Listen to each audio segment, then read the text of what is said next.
that, and of course the cops. And prior to, well, just after this was the turning point for when the police department was reorganized and basic changes were made to turn them into reasonably nice policemen.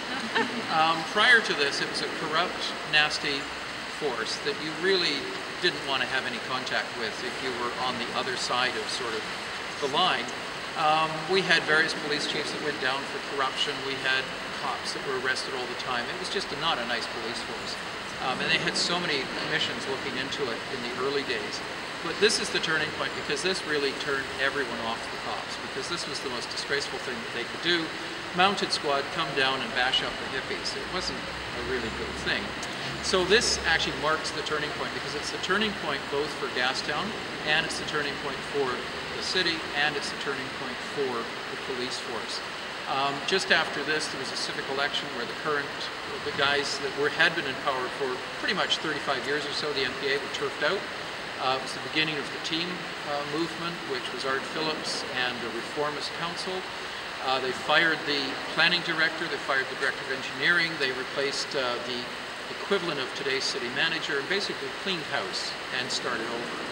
And so the city that we have today, with all of its flaws, but still a much better city than it would have been if this had continued, is really at that point. 72 is the real change. And so to commemorate that turning point with this, I think, took a little bit of guts, I think, because the comments from a number of folks about what the heck are you commissioning that for, and just saying, no, this is my public art for the building, so I think that's good. For our story, though, Woodward's really doesn't enter the story much, except that when Charles Woodward moved from Westminster Avenue to Main Street, he'd set up a store over there in the 1880s because, of course, Westminster was the only road out of town in the early days, and it was the big commercial street, so it made sense to set up over there. But he took the gamble that Hastings Street would eventually turn into one of the major streets. So in 1902, he bought the corner just over here, and most of his business friends derided him because all of our development was on Cordova Street and to a certain degree Water Street, and Carroll Street was still in the early days the main drag, the most important street. Hastings Street was a collection of shacks and the odd, interesting building and things, and across the street you've got a really good set of early commercial buildings, but at that corner and back towards Carroll Street, it was stables, shacks, a couple of houses. There was nothing. And when he bought the corner, he was actually buying something 8 feet below street level filled with skunk cabbage. So he was very much buying swampland. And so everyone thought he lost his head, he was going to lose his shirt.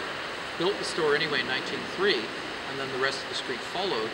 By 1907, his gamble paid off because the BC Electric Company, which then ran the streetcars, moved the main streetcar line from Cordova Street to Hastings Street. And suddenly that's where Hastings Street took on its commercial vitality and really became the main street in town. Why many streets? Oh, because it was a much more efficient route in a straight line and none of this jigging and jogging and stuff like that. And so by moving the streetcar line, the main line up to there, they also established their terminus at Carroll and Hastings, and then suddenly the whole street becomes really important. So his gamble paid off.